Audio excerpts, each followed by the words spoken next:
Tired of losing track of crucial client conversations and insights in Liondesk?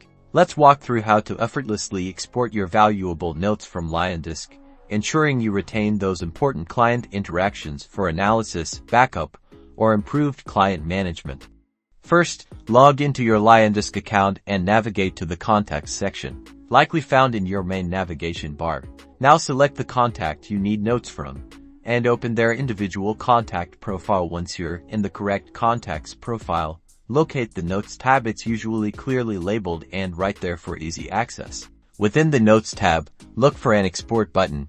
Click this button. This initiates your export process with data in a specific format from the Export Options menu. We recommend choosing CSV to receive a clean spreadsheet of your notes. Once exported, open your CSV file. This will provide you with access to everything that was saved within the note column. You should now be able to view your title information, the author of the note, the creation date, and the text of the note itself. And there you have it.